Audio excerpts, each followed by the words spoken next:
उपस्थित आर्य सज्जनों एवं मार्गदर्शकों,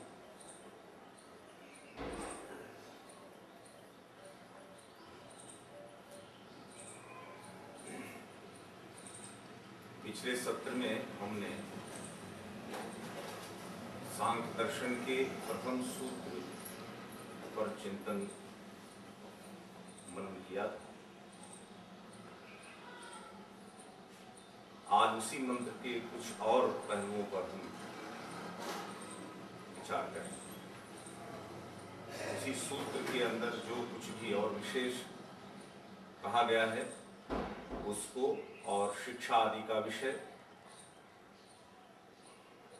तीनों दुखों से छूटने के उपाय आदि, और जीवन के अंतिम लक्ष्य आदि को आज के इस विषय में हम लेने का प्रयास करेंगे।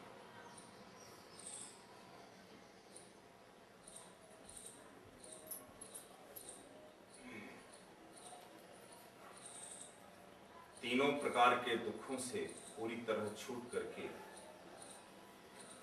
दुख रहित अखंड आनंद से युक्त महान परमात्मा को प्राप्त करने की महती इच्छा से हम सब नित्य प्रयत्नशील हैं, और नहीं है तो रहना चाहिए।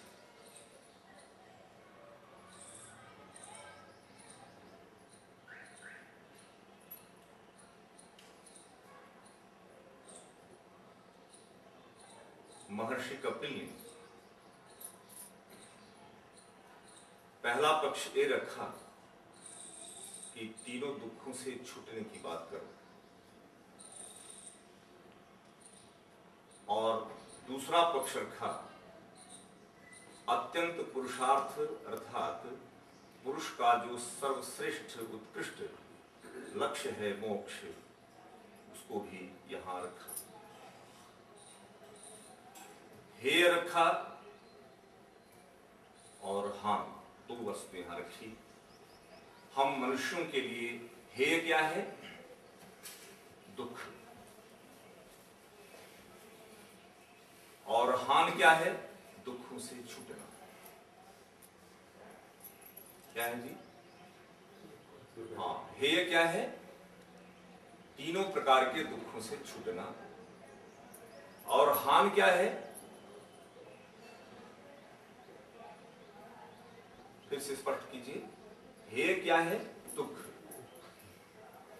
और हान क्या है? तीनों प्रकार के दुखों से छूटना। हान का अर्थ है छूट जाना। और हेय क्या है? जिससे छूटना है। अब तीनों प्रकार के दुख जिससे हमें छूटना है, और छूटने का उपाय, छूटने के बाद किसको प्राप्त करना है, और उसको प्राप्त करने का उपाय, यही है शिक्षा का पूर्ण क्षेत्र। इसलिए महर्षि दयानंद सरस्वती जी ने शिक्षा की परिभाषा, वो परिभाषा पूर्ण है। क्या परिभाषा दी?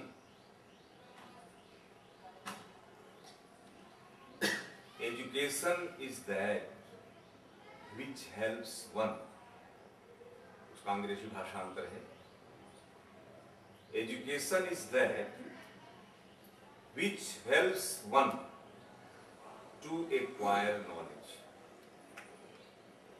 क्या पक्ष, पहला बिंदु क्या है शिक्षा का? To acquire knowledge. दूसरा पक्ष, दूसरा बिंदु शिक्षा का, टू एक्वायर कल्चर।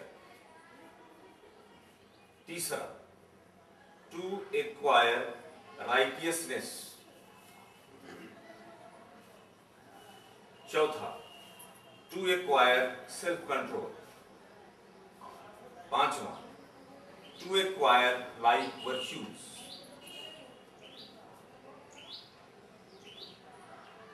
इतनी चीजें हमें एक्वायर करनी। शिक्षा का पहला क्षेत्र क्या है? आपको इतनी चीजें पानी है। अगर शिक्षा इतनी चीजें प्राप्त करवा रहा है तो शिक्षा मानवीय जीवन के लिए पूर्ण है, उपयोगी है। और शिक्षा का दूसरा क्षेत्र है छुड़ाना, प्राप्त करवाना और छुड़वाना। दो पक्ष हैं शिक्षा के, एक ही पक्ष नहीं। क्या पक्ष है? एक पक्ष है कुछ प्राप्त करवाना और दूसरा पक्ष है कुछ छुड़वाना। छुड़वाना क्या है? To eradicate eradication means to eradicate ignorance. क्या छुड़वाना है? इग्नोरेंस। और क्या छुड़वाना है? Evil habits. तो क्या करना है जी? एक्वायर करना और छुड़ाना, यह शिक्षा का पूर्ण क्षेत्र है। अब इसमें प्रथम जो क्षेत्र है टू एक्वायर नॉलेज, ज्ञान प्राप्त करना। तो ज्ञान प्राप्त करना है तो ज्ञान के प्राप्त करने के कितने विषय हैं? विषय। तो विषय की दृष्टि से जब हम विचार करते हैं तो आधुनिक शिक्षा प्रणाली में आत्मा, ईश्वर, ये दो विषय शिक्षा के क्षेत्र में आते ही नहीं। कौन कौन सा विषय? आत्मा और ईश्वर दो चेतन विषय हैं और इन विषयों को शिक्षा के क्षेत्र में इनका समावेश नहीं है। वर्तमान शिक्षा प्रणाली में जो आज की चलती है, भारत के राज्य में जिस समय जो राज्य चला रहे हैं उनके शिक्षा में दो विषय नहीं। और फिर ये दो विषय नहीं है तो फिर कर्म फल की व्यवस्था, पुनर्जन्म आदि की बातें, ये तो अस्थान पर है, इनका कोई महत्व है? कुछ भी करो।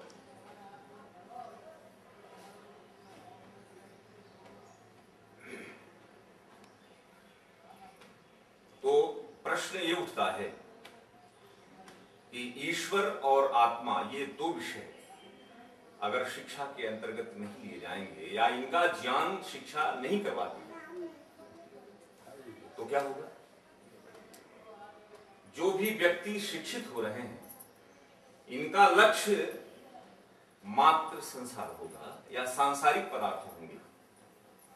इसके अतिरिक्त ये कोई लक्ष्य बनाकर अपने मन में नहीं चलेंगे, अर्थात इनके मन और मस्तिष्क में लौकिक सुख की ही कामना रहेगी।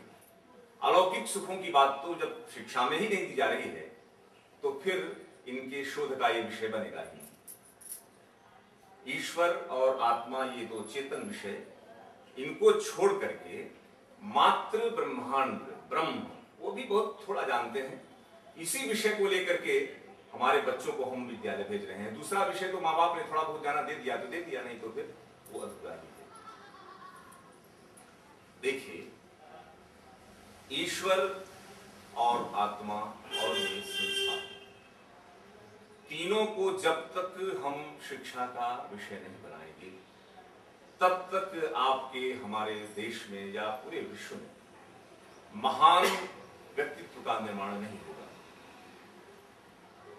महान चरित्र, महान व्यक्तित्व के निर्माण के लिए ईश्वर, जीव और प्रकृति और प्रकृति से बना हुआ ये संसार, इनका पूर्ण ज्ञान शिक्षा के माध्यम से दिया जाना चाहिए। अब संसार के बारे में तो जो समझ दी जा रही है उसमें तो कुछ सत्य का आधार है, क्योंकि विज्ञान क्या है? विज्ञान जो भी कुछ हमें दे रहा है वो संशोधन के आधार पर है, वो प्रमाणों के और परीक्षणों के आधार पर है, इसलिए वो हमारे जीवन के लिए उपयोगी बन रहा है, उससे हमारा कल्याण हो रहा है। लेकिन इससे भी अधिक कल्याणकारी जो विषय है वह ईश्वर का ज्ञान है, ईश्वर का विषय। उस विषय को प्रायः माँ बाप भी नहीं जानते, क्योंकि वो भी इसी शिक्षा प्रणाली के अंतर्गत हैं। समाज के जो वरिष्ठ लोग हैं वो भी नहीं जानते, राजनीति के लोग भी नहीं जानते, और आगे मैं कहूं तो धर्म के क्षेत्र में भी जो आज विविध प्रकार के मत पंथ संप्रदाय हैं, इनके पास भी जो धर्म शिक्षा है ये वेद के बिल्कुल लगभग उल्टी शिक्षा है। उल्टी शिक्षा के आधार पर आप लक्ष्य बिंदु तक नहीं पहुंच सकते। क्योंकि लक्ष्य पर चलने के लिए आपको जो दिया जाने वाला शिक्षा के माध्यम से ज्ञान है वो शुद्ध होना चाहिए। तो ईश्वर के क्षेत्र में जो ज्ञान है या आत्मा के विषय में जो ज्ञान समाज के पास है वो लगभग उल्टा है, मिथ्या है, भ्रांत है, विपरीत है। और इसके आधार पर जो हम सब चल रहे हैं वो लक्ष्य के समीप नहीं, लक्ष्य से दूर जा रहे हैं। इसलिए आप देखिए समाज में ऐश्वर्य संपदा का आप प्रत्यक्ष नहीं कर पा रहे हैं। व्यक्ति, परिवार, समाज, राष्ट्र और विश्व हर स्तर पर आप देख सकते हैं ऐश्वर्य संपदाओं का अभाव है। भगवान की संपदा आत्मा में प्रकट होती है और उसके प्रकटीकरण करने के दो ही मार्ग हैं, जीभ और शरीर। जीभ और शरीर पर जो भी कुछ हम प्रत्यक्ष कर रहे हैं उससे अनुमान करते हैं कि इसकी आत्मा में ईश्वर के ऐश्वर्य नहीं है। ये लगभग भगवान को नहीं, संसार को ही लक्ष्य बना करके ये बोलता है और करता है। इसकी वाणी और इसकी क्रियाएं सब संसार को ही लक्ष्य बना करके चल रही हैं। ये आप अनुमान कर सकते हैं उसकी वाणी से और उसकी शारीरिक क्रियाओं से अनुमान कर सकते हैं। किसी भी व्यक्ति को जो बोलता है ख्याल आ जाता है कि इसको क्या चाहिए, और बॉडी का मोशन, बॉडी लैंग्वेज भी बताती है इसको क्या चाहिए। दोनों का जब हम ठीक ठीक निरीक्षण करते हैं तो क्या दिखता है, इसको बस संसार की ही वस्तुएं प्रिय हैं और उसी के लिए जी रहा है। ये प्रत्यक्ष आप देख सकते हैं। अब देखिए ईश्वर और जीव और प्रकृति, इन तीनों पर थोड़ा सा गहराई से विचार करें। ईश्वर पूर्ण है, प्रकृति भी पूर्ण है। और पकड़िए ईश्वर का ज्ञान, देखिए ईश्वर किस अर्थ में पूर्ण है, वो पूरे चेतन है और पूर्ण ज्ञानी है। और दूसरे पक्ष में प्रकृति पूर्ण अचेतन और पूर्ण अज्ञानी और पूर्ण जड़ है। आपके सामने दो पक्ष हैं, और कौन से, ईश्वर और प्रकृति। ये दोनों पूर्ण हैं। किस अर्थ में, ये चेतन पूर्ण है, ये जड़ पूर्ण है। आप कितने भी तर्क और प्रमाण का प्रयोग करें, आप जड़ वस्तु को चेतन के रूप में परिवर्तित नहीं कर सकते। कर सकते हैं? कितना भी जोर लगा लो, कितना भी तर्क लगा लो, आप सारे तर्क, सारे प्रमाण इसको चेतन सिद्धित नहीं कर सकते। कर सकते हैं? तो क्या तात्पर्य हुआ कि प्रकृति पूर्ण जड़ है, उसमें चेतना की एक छांट भी नहीं है, और ईश्वर पूर्ण चेतन है, उसमें जड़ की एक छांट नहीं है।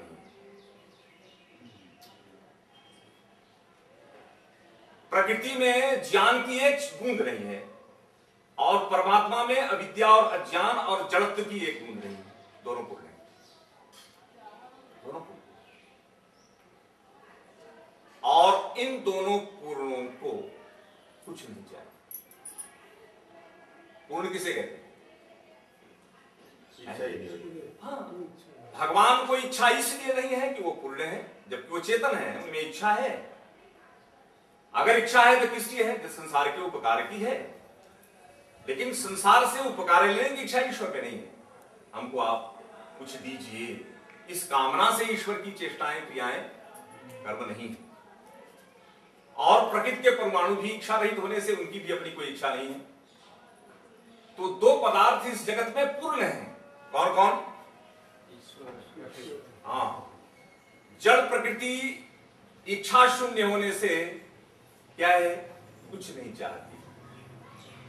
और परमात्मा बोलिए पूर्णानंद, अखंड आनंद, पूर्ण चेतन युक्त होने से वो भी आपसे कुछ नहीं चाहते। दोनों नहीं चाहने वाले पदार्थ हैं, एक जड़ है और दूसरा चेतन है, दोनों पूर्ण है। अब तीसरे पदार्थ पर चिंतन कीजिए जो अधूरा है, जो अपूर्ण है, जिसको चाहिए वो कौन है? आत्मा। हम आप हैं, हम आप हैं, हमारे अंदर अपूर्णता है, अल्प शक्तिमत्ता और अल्पज्ञता है। अगर कमी है तो वो तीसरे तत्व में है। किसमें है? ईश्वर में कमी नहीं, जड़ पदार्थों में भी कमी नहीं। कमी किसमें है? आत्मा में है। क्यों? क्योंकि आत्मा अल्पज्ञ, पकड़े रखने का, अल्प शक्तिमान और अल्पज्ञ होने से अगर अपूर्ण अधूरा है तो कौन है? आत्मा है। तो आत्मा की इच्छा क्या है? मैं भी इन दोनों के संसर्ग में रहता हुआ, प्रयत्न और पुरुषार्थ करता हुआ कैसा हो जाऊं? पूर्ण हो जाऊं।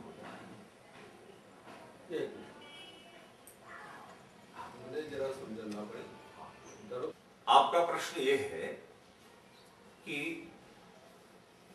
गीता में प्रकृति को क्रियाशील माना गया है।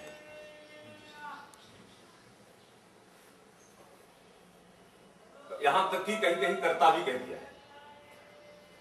तो जड़ है तो ये क्रियाशील कैसे कही जाए, इस प्रकार का प्रश्न है। देखिए, जड़ में इच्छा प्रयत्न आदि गुण न होने से जड़ की परिभाषा पकड़ लीजिए। अगर जड़ की परिभाषा स्पष्ट होगी ना तो गीता समझ में आ जाएगी। गीता की भाषा उपनिषद की भाषा है और औपनिषदीय भाषा रहस्यात्मक होती है। सीधे सीधे लक्षणा से अर्थ नहीं कर सकते, अभिधा से। लक्षणा से अगर न पकड़ में आए तो व्यंजना पे चले जाओ, लेकिन ज्यादातर भाषा जो है गीता की वो लाक्षणिक है। शाब्दिक पकड़ेंगे तो अर्थ पकड़ में नहीं आना है। तो क्या हुआ जी? तो जड़ किसे कहते हैं? जिसमें स्वयं इच्छा नहीं है, जिसमें प्रयत्न नहीं है, जिसमें ज्ञान नहीं है। ये तीन चीजें जड़ में नहीं होती। क्या कहते हैं? इच्छा, प्रयत्न और ज्ञान, ये तीन गुण हैं। ये किसमें नहीं होते? जड़। ठीक है। और जड़त्व किसे कहते हैं? जिसमें ये तीनों पन हो वो जड़ है। अब एक सीधा उदाहरण आपको मैं रखता हूं। ये पुस्तक चेतन है या जड़ है? जड़ है। किस आधार पर हम कह रहे हैं? इसमें इच्छा गुण नहीं है, इसमें प्रयत्न गुण नहीं है और इसमें ज्ञान गुण नहीं है। ये तीन विशिष्ट गुण लेगी। ये तीन गुण न होने के कारण ये अपनी इच्छा से और प्रयत्न से स्थान परिवर्तन नहीं कर सकती। यही जड़त्व है इसका। इसकी जड़ता क्या है? कि अपनी इच्छा और प्रयत्न से ज्ञान पूर्वक ये अपनी स्थिति में परिवर्तन नहीं कर सकती। यही इसका जड़त्व है। लेकिन अगर इसको स्थान परिवर्तन करना है और करने वाले के अंदर इच्छा है, इच्छा किसके अंदर है? जड़ को क्रियाशील बनाना। और जब जड़ को क्रियाशील बना करके किसी विशेष स्थिति में परिणाम लाते हुए किसी के योग्य, उसके उपयोग और उसके लाभ हेतु उसको बना उपस्थित करना, इच्छा इसमें नहीं है। लेकिन इच्छा गुण वाला कोई दूसरा तत्व इसके अंदर परिवर्तन करता हुआ स्थान परिवर्तन कर दे तो किसके निमित्त से वो परिवर्तन हुआ है? इच्छा गुण वाले तत्व के निमित्त से परिवर्तन हुआ है। और इच्छा गुण किसके अंदर है? चेतन में। इच्छा गुण किसमें नहीं है? जड़ में। इस वस्तु में अगर क्रियाशीलता पैदा करनी है तो देखिए, मैं चेतन, मेरी इच्छा, और मेरी इच्छा क्या हो रही है कि मैं इस पुस्तक को इस स्थान से उठा करके इस स्थान पर उपस्थित कर दूं। ये अपने आप नहीं होगी। अपने आप ये यहां से उठ करके इस देश में नहीं आनी। क्यों? कभी नहीं आएगी। ये पूर्ण है। मैंने क्या कहा? इसका जड़त्व पूर्ण है। आप कितना भी जोर मार लीजिए, इसके अंदर चेतना का गुण नहीं आएगा, कभी नहीं आएगा। इसके अंदर इच्छा पैदा हो गई, अपन आप ये उठ करके स्थान परिवर्तन, देश परिवर्तन करेगी, ये संभव ही नहीं है। तो किसकी इच्छा से होगा? कोई चेतन अर्थात इच्छा, प्रयत्न और ज्ञान गुण धारण करने वाला चेतन अपनी इच्छा, प्रयत्न और ज्ञान से इसमें क्रिया पैदा कर दे। अब आप देखिए इसके अंदर क्या देख रहे हैं, अब इसमें आप गति देख रहे हैं। ये इसके अंदर जो क्रिया दिख रही है वो किसके निमित्त से है? देखिए, पुस्तक का हाथ से संयोग, हाथ का मन से संयोग और मन का आत्मा से संयोग। आत्मा, मन, हाथ और पुस्तक के संयोग से क्या हो गया? इसमें गति आ गई। इसमें जो गति आई है आपको दिख रही है, ये गति इसके अंदर जो दिख रही है वो किसकी प्रेरणा से है? हाथ में आने वाली गति किसकी प्रेरणा से है? अपने आप नहीं है। ये हाथ भी जड़ है, ये पुस्तक भी जड़ है। हाथ में आने वाली गति में निमित्त कौन है? आत्मा। आत्मा की इच्छा से हाथ हिल रहा है, इसमें कोई इच्छा नहीं है। आत्मा की इच्छा से मन चल रहा है, मन जड़ है। आत्मा की इच्छा से बुद्धि से निर्णय आ रहे हैं, बुद्धि भी जड़ है। ये अंतःकरण हो, बाह्य करण हो, बाह्य जगत हो, ये सब कुछ जड़ है। लेकिन अगर इसके अंदर क्रिया दिख रही है तो उसमें या तो ईश्वर का निमित्त हो या तो फिर आत्मा का हो। इन दोनों चेतनों की प्रेरणा से जड़ पदार्थों के अंदर गति दिखेगी, इनमें स्वयं गति नहीं होगी, क्योंकि ये जड़ में जड़ सदा रहेगा। अगर उसमें क्रिया पैदा करनी है तो क्रिया पैदा करने वाला इच्छा, प्रयत्न और ज्ञान गुण धर्म वाला पदार्थ होना चाहिए। या तो वो आत्मा हो या तो फिर वो ईश्वर हो। दो ही चेतन है। आपकी पृथ्वी घूम रही है, क्रिया है। आपका सूर्य घूम रहा है, क्रिया है। अग्नि में ऊर्ध्व गति है, ऊपर की ओर क्रिया है। हवा में गति है। जल, सारे पदार्थ, ये सारे पदार्थ जो ब्रह्मांड के गतिमान हैं, ये किसकी प्रेरणा से हैं? ईश्वर की इच्छा, प्रयत्न और ज्ञान से हैं। ईश्वर की इच्छा, प्रयत्न और ज्ञान जिस दिन हट जाएगा, इस सारा संसार अपने ये तो पूर्ण जड़ है। भगवान इसको अपनी शक्ति से उसकी स्थिति बनाए हुए हैं। जब तक भगवान की इच्छा और संकल्प, प्रयत्न, ज्ञान रहेंगे, शक्ति लगी रहेगी, तब तक क्या रहेगा? ये ब्रह्मांड इस स्थिति में बना रहेगा। और भगवान की इच्छा कब तक है इस संसार को बनाए रखने की? जब तक इसकी आयु है। कब तक? इसकी आयु जब तक है तब तक ईश्वर इसको मेंटेन करेंगे। और जब ये शक्तिहीन क्षीण हो जाएगा और इसकी शक्तियां क्षीण हो जाएंगी तो ईश्वर फिर इसका लय, प्रलय अपनी शक्ति से करते हैं। लय करने के लिए भी शक्ति चाहिए, प्रलय करने के लिए भी ज्ञान चाहिए और प्रलय करने के लिए भी इच्छा चाहिए। तो गीता में जो कहा है कि आप अध्यक्ष हैं, आप मात्र इसके साक्षी हैं, आप मात्र निष्क्रिय तत्व हैं, उसका ये अर्थ नहीं है जैसा अर्थ हम समझते हैं। उसका अर्थ क्या है कि भगवान साक्षी इस अर्थ में है कि इस ब्रह्मांड के किसी भी पदार्थ का वो सेवन नहीं करते। पढ़े साक्षी किस अर्थ में है कि वो जगत के किसी भी पदार्थ का सेवन नहीं करते, मात्र रचना करके उसको मेंटेन करते हुए हम सेवन करने वालों की सेवा में प्रस्तुत करते हैं। वो भोगी नहीं है। भगवान क्या नहीं है? भोक्ता नहीं। भोक्ता न प्रकृति है न ईश्वर है। ध्यान दीजिए, मैंने कहा ना पूर्ण, ये प्रकृति पूर्ण अभोक्ता है क्योंकि जल है, और ईश्वर पूर्ण अभोक्ता है क्योंकि वो पूर्ण है। क्या है ये बोलिए? अकामो धीरो अमृत स्वयं भू।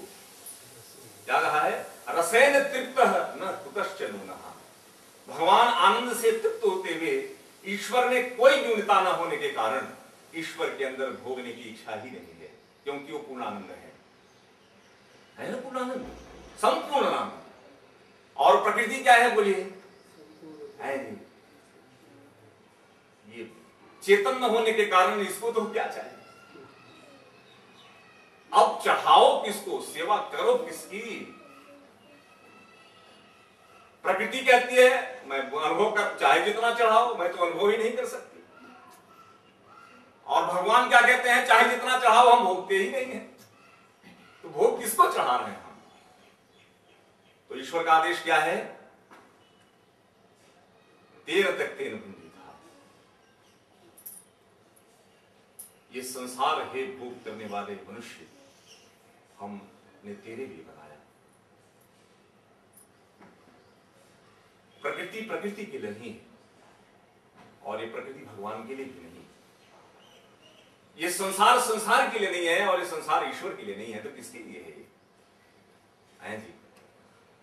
प्रकाश स्थिति क्रियाशीलम भूतेन्द्रियात्मकम।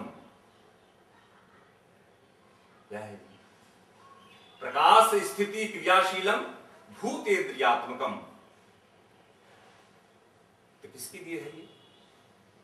भोगार्थम अपवर्गार्थम च। ये सारा दृश्यमान त्रिगुणात्मक जगत जीवात्माओं के लिए जो भोग करती हैं, उन जीवात्माओं के अपने सकाम कर्मों के सुख दुख फल और निष्काम कर्म करते हुए ईश्वर की उपासना करते हुए मोक्ष को प्राप्त करने के लिए भगवान ने जगत की रचना की। जगत की रचना किसके लिए है? हाँ, जगत के लिए नहीं और ईश्वर के लिए नहीं, हम आपके लिए है। दो ही अर्थ वहां बताए गए। क्या? भोग अर्थम अपवर्ग अर्थम। अपवर्ग अर्थम त्रिविध दुख अत्यंत निवृत्ति ही। तीनों प्रकार से दुख से छूट करके और पूर्णानंद को प्राप्त करने की अवस्था का नाम मोक्ष है। प्रकृति के साथ जुड़े रहते हुए हम पूर्ण नहीं हो सकते। दो पूर्ण हैं आपके साथ। आप प्रकृति के साथ जुड़े रह करके ये नहीं कह सकते कि मैं अब आज पूर्ण हो गया, अर्थात मेरी इच्छाएं समाप्त हो गई। आपकी पूर्णता क्या है? इच्छा करने वाला, प्राप्त करने वाला, सेवन करने वाला, उपासना करने वाला, भोगने वाला, प्राप्त करने वाला, प्राप्त करता है जी। ये कब कहेगा कि मैं पूर्ण हो गया? बोलो, क्या प्रकृति को पाकर? नहीं। प्रकृति के अंदर क्या नहीं है? प्रकृति सेव्य है, ईश्वर भी सेव्य है, हम सेवक हैं।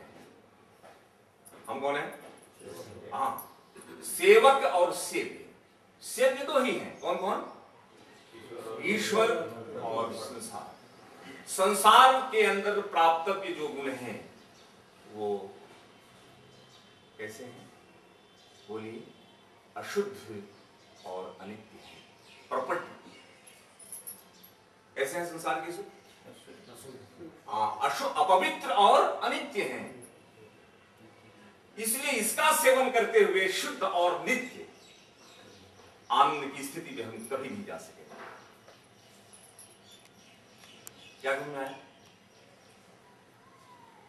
इस संसार को, जिस हमने शिक्षा के क्षेत्र की बात कर रहा हूं, इस संसार का ज्ञान खुद दिया जा रहा है। और क्या कहा जा रहा है कि इस संसार को आप जितना प्राप्त कर लेंगे, जितना भोग लेंगे, उतना संतुष्टि, तृप्ति और शांति मिलेगी। इस प्रकार की शिक्षा बोलिए किसको दी जा रही है? आज की पीढ़ी को। हम आप सब उसके अंतर्गत हैं। और दूसरा पूर्ण तत्व कौन है? ईश्वर है, जिसके अंदर क्या है? बोलिए, नित्य पवित्र शुद्ध आनंद है। और दूसरे पक्ष में सेवनीय पदार्थ संसार है, इसके अंदर क्या है? अनित्य, अशुद्ध, अपवित्र क्षणिक सुख है। अब दो पक्ष आपके सामने। तो अब आप विचार कीजिए कि संसार के पदार्थों का ही ज्ञान देने से, पाने से ये सेवक जो प्रयत्न कर रहा है, क्या पूर्ण होगा? ये सारा संसार अधूरा है। इसके अंदर प्राप्तव्य सुख भी सब अधूरे हैं, अपूर्ण है।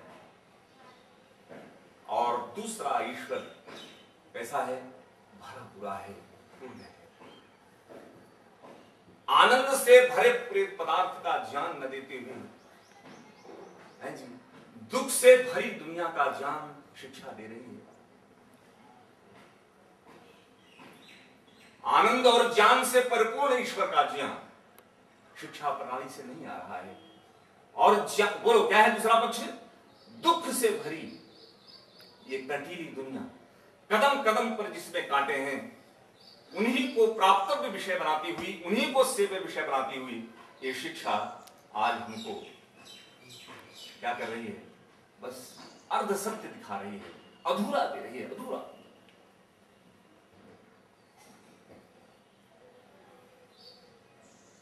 पूर्ण ईश्वर का ज्ञान जब तक हमको शिक्षा में नहीं दिया जाएगा और उसके बाद उसको प्राप्त करने के लिए उपाय नहीं दिए जाएंगे, और जब तक हमारा लक्ष्य ईश्वर नहीं दिया जाएगा, हर व्यक्ति जिस स्तर पर होगा हर स्तर पर वो पाप करेगा, अपराध करेगा। तो बात हमारी क्या चल रही है? शिक्षा और शिक्षा का लक्ष्य और उस लक्षित विषय को मन में रख करके चल करके और दुखों से छूट करके आनंद को उपलब्ध करना। शिक्षा का अंतिम लक्ष्य तो हमको आनंद तक पहुंचाना है।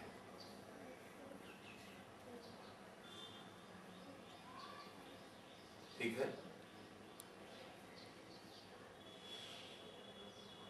तो शिक्षा कौन सी चीज है जिससे हम परमाणु से लेकर के परमात्मा तक के विषयों का पूर्ण ज्ञान करेंगे? दूसरा, हम एक ऐसी वैश्विक संस्कृति का विकास करेंगे जिस संस्कृति में सब सुरक्षित होंगे, कोई दुखी नहीं होगा। ऐसी सभ्यता का विकास वो ज्ञान से ही आना है। और तीसरा, हम सब लोग धार्मिक होंगे। धार्मिक होने का मतलब क्या है?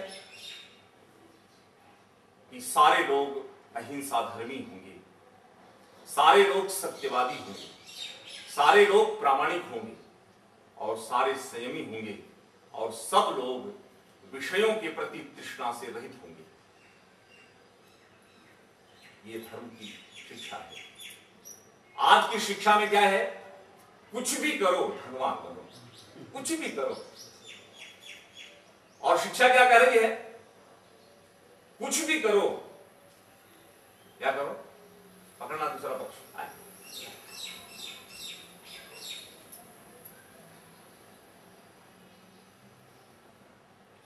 एक शिक्षा का पक्ष क्या है? तो शिक्षा सीधी नहीं कहती चोरी करना, सीधी तो नहीं कहती ना, लेकिन ये बात याद रखें, अगर हम संसार को लक्ष्य बनाएंगे तो चोरी करेंगे, हिंसा करेंगे, चोरी करेंगे, अप्रामाणिक रहेंगे, संयम तोड़ेंगे और विषयों को अनावश्यक एकत्र करेंगे। ईश्वर को लक्ष्य नहीं बनाएंगे तो ये होगा ही। असंतोष बढ़ेगा, अन्याय बढ़ेगा, शोषण बढ़ेगा। तपस्या से हम गिरेंगे, क्षण क्षण पर हम पतित होंगे। मोक्ष शास्त्रों का अध्ययन नहीं करेंगे,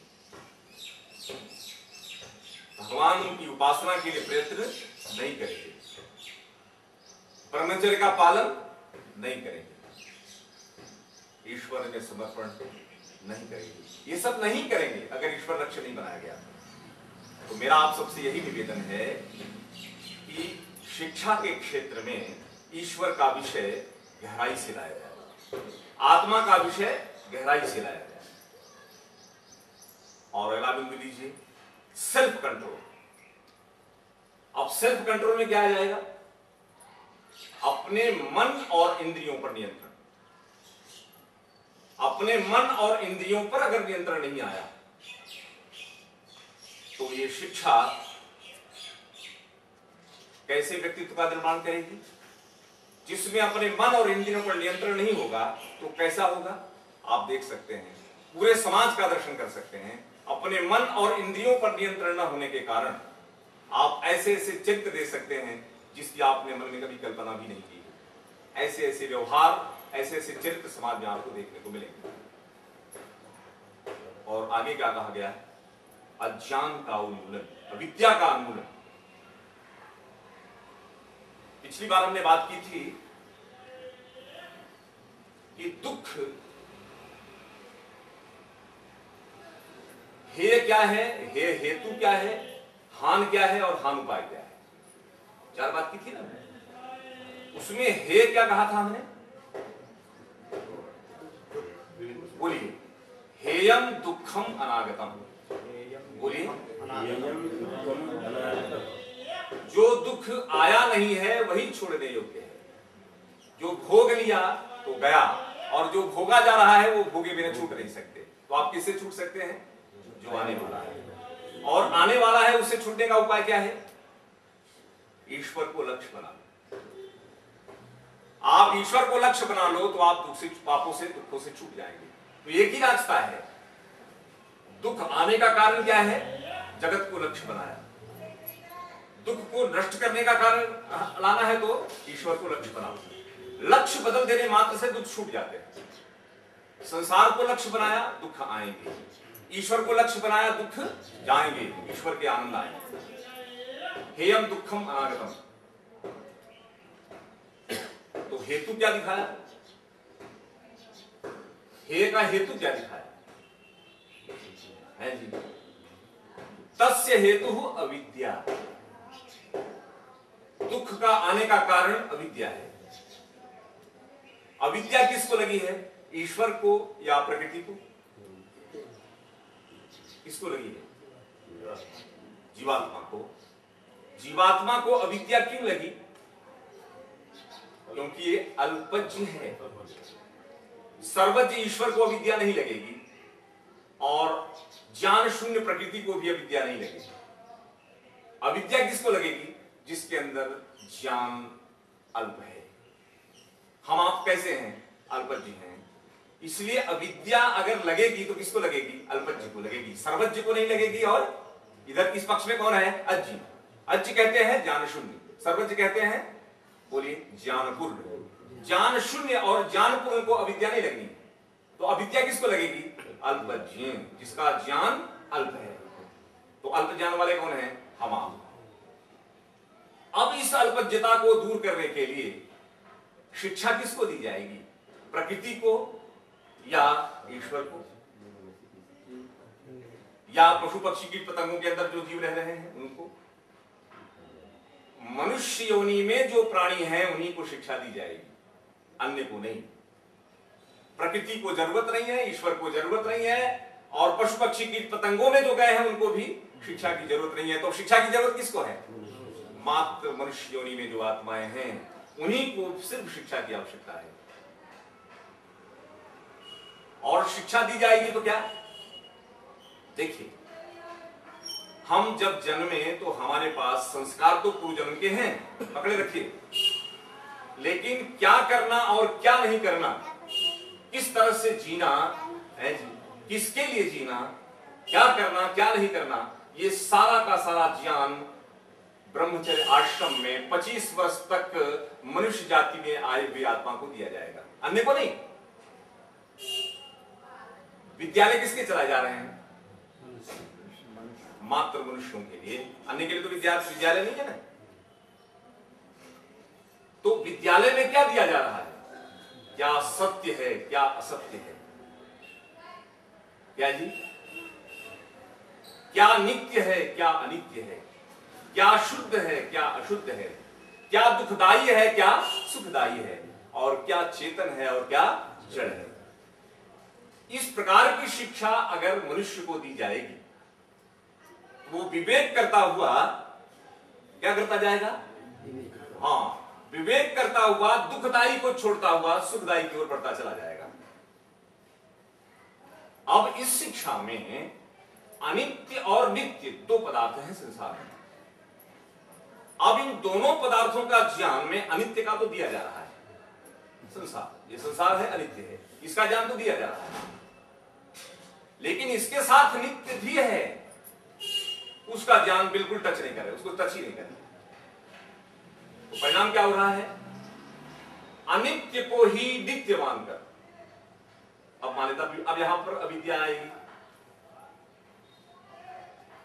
जीवात्मा अल्पज्ञ है, अगर उसको आपने अनित्य क्या है और नित्य क्या है नहीं दिया तो आगे चलकर घोटाला क्या होगा? अनित्य को नित्य मान करके चलेगा, और अनित्य को नित्य मानकर जो चलेगा वो भटकेगा।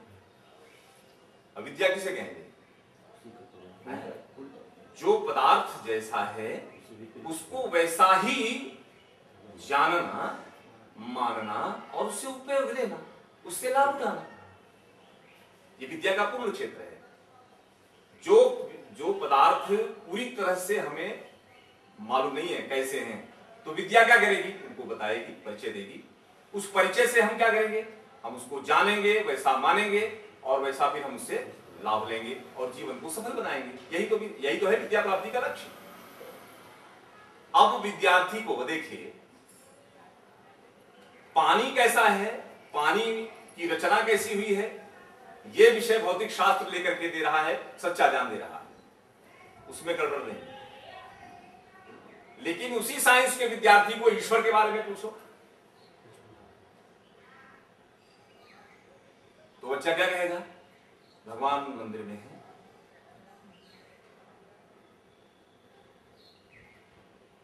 भगवान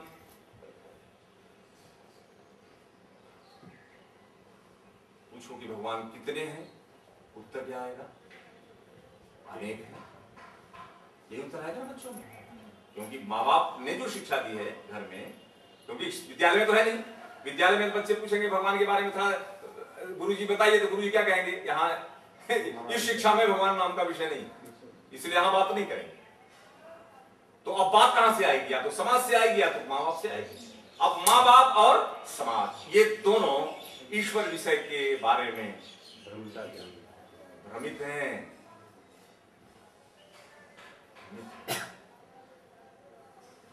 अनित्य को नित्य माने बैठे हैं, क्योंकि उनको भी शिक्षा कहां से दी जाती है।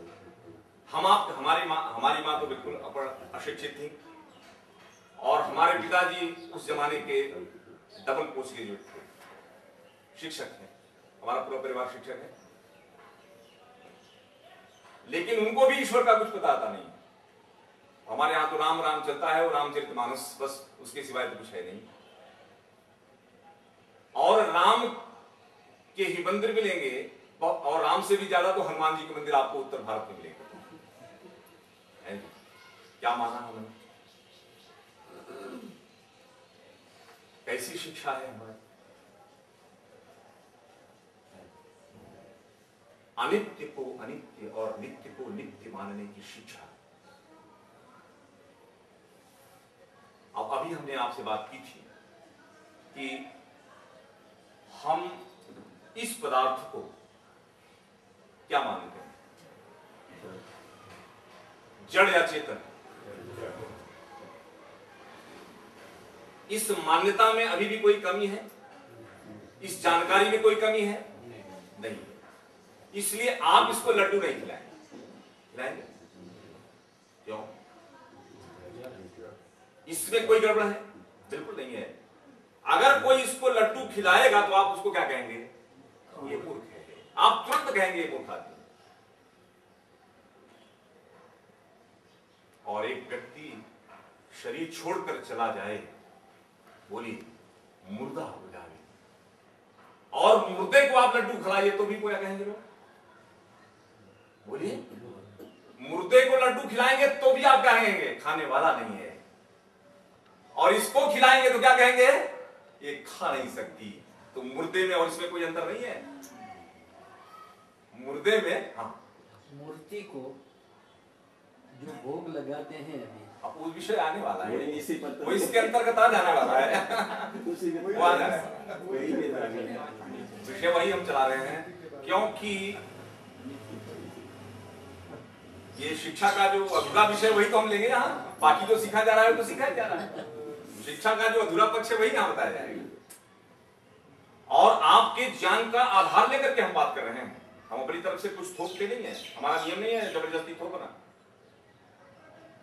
महर्षि दयानंद सरस्वती जी ने सत्यार्थ प्रकाश की भूमिका में लिखा, क्या है जी, ये आत्मा सत्य सत्य का जानने वाला है। क्या है बोलिए, दरेक आत्मा सत्य असत्य ने जानवा वाला। परंतु